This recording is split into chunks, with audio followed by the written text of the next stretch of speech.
Retro cinema సంబంధించినటువంటి previous function కి Vijay Deverakonda one of the chief guest గా అటెండ్ అయినప్పుడు మాట్లాడిన మాటలు ఇప్పుడు చాలా మంది వీడికి ఇంత బలుపా, ఇంత బలిసిందా, ఇంత జీ బలిసిందా అంటూ రకరకాల కామెంట్లు ఏది పడితే అది మాట్లాడతారు. అంటే పూర్తి కంటెక్స్ట్ ని వీళ్ళు చూసారో లేదో నాకైతే అర్థం కాదు. నేనైతే చూసా. సుమ, అక్కడ ఉన్నటువంటి యాంకర్ సుమ చాలా క్లియర్ గా అడిగారు.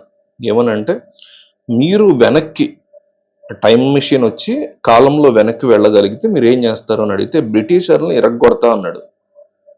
ఔరంగజేబుని పిచ్చగొడుడు కొడతా అన్నాడు.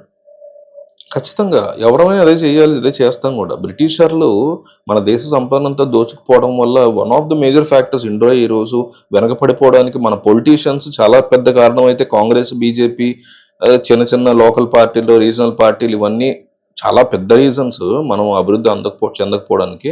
దాంతో పాటుగా బ్రిటిషర్లు ఈ దేశపు సంపదని దోచుకెళ్ళిపోవడం కూడా చాలా పెద్ద రీజన్. వాళ్ళు హాస్పిటల్స్ కట్టారు, లేకపోతే రోడ్లు వేశారు, లేకపోతే రైళ్లు తయారు చేశారు. అంటే అఫ్ కోర్స్ కొంతవరకు దానికి అప్రిషియేట్ చేసిన, డ్యాములు కట్టారు, వాటికి మనం అప్రిషియేట్ చేసినా కూడా ఆ సంపదను దోచుకుపోయిన దాన్ని మనం ఎట్లా క్షమిస్తాం వాళ్ళు? సో ఇదేమి చిన్న చితక విషయంగా చాలా పెద్ద విషయం. సో అందుకని బ్రిటిషర్లు ఆయన తిట్టాడు అతను. విజయ్ దేవరకొండ అఫ్ కోర్స్ అనేక సార్లు తన యాటిట్యూడ్, తన నిబ్బిలా ప్రవర్తించేటువంటి తీరు గతంలో ఉంది. ఎవడో దాన్ని ఏమి అంగీకరించట్లేదు, దాన్ని ఎవడో యాక్సెప్ట్ చేయట్లేదు. లైగర్ టైంలోనండి, అర్జున్ రెడ్డి టైంలోనండి కాస్త ఓవర్ యాక్షన్ చేసే మనిషే. కానీ ఇక్కడ చాలా క్లియర్ గా బ్రిటిషర్లు నేను కొడతానంటే దానికి కూడా మీరు జీ బలుపు లేకపోతే ఒళ్ళు బలుపు అని ఎట్లా మాట్లాడతారు కదా. మన ఒళ్ళు బలుపు అట్లా మాట్లాడితే నిజంగా నాకు అది నచ్చలేదు. అట్లాగే ఔరంగజేబుని హాని చేస్తా అన్నాడు ఔరంగజేబు. ఖచ్చితంగా మరి చావా సినిమా కావచ్చు, గతంలో జరిగినటువంటి ఇష్యూస్ కావచ్చు, ఔరంగజేబు కూడా ఒకటో రెండు మంచి పనులు చేసి ఉండొచ్చు, కానీ అనేక రకాలుగా హిందువులను టార్చర్ పెట్టినటువంటి సంఘటనలు మనకి చరిత్రే చెప్తుంది కదా, ఓపెన్ గానే చెప్తుంది.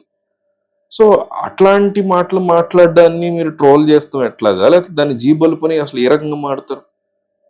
కాశ్మీర్ విషయంలో చాలా బాగా చెప్పాడు. నా ఒపీనియన్ కూడా అది ఎంత బంగారంగా చెప్పాడంటే కాశ్మీర్ ఇష్యూ గురించి, మనం పాకిస్తాన్ని పనిగట్టుకుని అటాక్ చేయక్కర్లేదు. ఆ దేశ ప్రజలే అక్కడ ప్రభుత్వం మీద తిరగబడేటువంటి దరిద్రగొట్టు పరిస్థితి, కరెంట్ లేని పరిస్థితి, ఇవన్నీ ఉన్నాయి అక్కడ. నీళ్లు లేవు, కరెంట్ లేవు. ముందు వాటి గురించి చూసుకోకుండా భారతదేశం మీద ఎందుకు పడుతున్నారు వీళ్ళు అని ప్రశ్నించాడు ఒకటి. కాశ్మీర్ లో ఉన్నటువంటి వాళ్ళు బ్రెయిన్ వాష్ అయిపోయి ఆ టెర్రరిజం లోకి, ఉగ్రవాదంలోకి, తీవ్రవాదంలోకి ఎంటర్ అవ్వకుండా కంప్లీట్ గా వాడని చదివించాలి. ఎడ్యుకేషన్ అనేది ఎప్పుడైతే ఇస్తామో ప్రపంచం ఏంటో తెలుసుకుంటారో, ప్రపంచంలో నలుమూలలకి వెళ్ళి వాళ్ళు ఎక్స్పోజర్ తెచ్చుకుంటారు, ఆ రాష్ట్రం దాటి వేరే ప్రాంతాలకు వెళ్తారు, భారతదేశం అంటే ఏంటి తెలుసుకుంటారు, పాకిస్తాన్ అంటే ఏంటి తెలుసుకుంటారు, లండన్ అంటే ఏంటి తెలుసుకుంటారు. ఇవన్నీ వాళ్ళు తెలుసుకుని బెటర్ అవుతారు. ఉగ్రవాదం వైపు, తీవ్రవాదం వైపు వెళ్లకుండా ఇట్లా ఉంటారు అనే చాలా మంచి విషయం చెప్పాడు. చెప్పిన యాటిట్యూడ్ ఏదో ఉంటే చెప్పాడు సరే. జనాల మీద యాటిట్యూడ్ చూపిస్తే కోపడండి అబ్బా. పాకిస్తాన్ మీద లేకపోతే బ్రిటిషర్ల మీద, ఔరంగజేబ్ మీద యాటిట్యూడ్ చూపిస్తే మీకు నొప్పి ఏంటి? మీకుందా జీ నొప్పి? నాకు అర్థం కావట్లేదు నిజంగా. విజయ్ దేవరకొండ గతంలో నేను కూడా అనేక సార్లు అతని మాటలు క్రిటిసైజ్ చేసిన సందర్భాలు ఉన్నాయి, కానీ ప్రతి ఒక్క సందర్భంలో ఒక మనిషి ఎట్లా ప్రవర్తిస్తున్నాడు, దేని గురించి మాట్లాడుతున్నాడు, దేని గురించి క్రిటిసైజ్ చేయాలి, కేటగరికల్ గా మనిషిని మనం క్రిటిసైజ్ చేయాలి. అంతేగాని ఆ వ్యక్తి ఏం మాట్లాడినా ఆ వ్యక్తి అంటే ఇష్టం లేదు కాబట్టి ఆ వ్యక్తి పవన్ కళ్యాణ్ అయినా, ఆ వ్యక్తి విజయ్ దేవరకొండ అయినా, ఆ వ్యక్తి అల్లు అర్జున్ అయినా, ఆ వ్యక్తి మహేష్ బాబు అయినా, ప్రభాస్ అయినా, చిరంజీవి అయినా, బాలకృష్ణ అయినా, మనకు ఆ వ్యక్తి ఇష్టం లేదు కదా అని చెప్పేసి వాళ్ళు ఏం మాట్లాడినా తప్పు అంటే మూర్ఖత్వం. లేదా వాళ్ళు ఏం చేసినా కరెక్ట్ అంటాం. వాళ్ళు ఇష్టం కాబట్టి ఒక వ్యక్తి వాళ్ళు ఏం చేసినా కరెక్ట్ అంటాం కూడా అంతే మూర్ఖత్వం.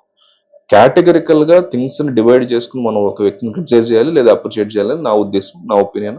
వాళ్ళు మనకి ఎంత ఇష్టమైనా ఉండొచ్చు, వాళ్ళ పట్ల ఎంత హేట్రెడ్ అయినా ఉండొచ్చు.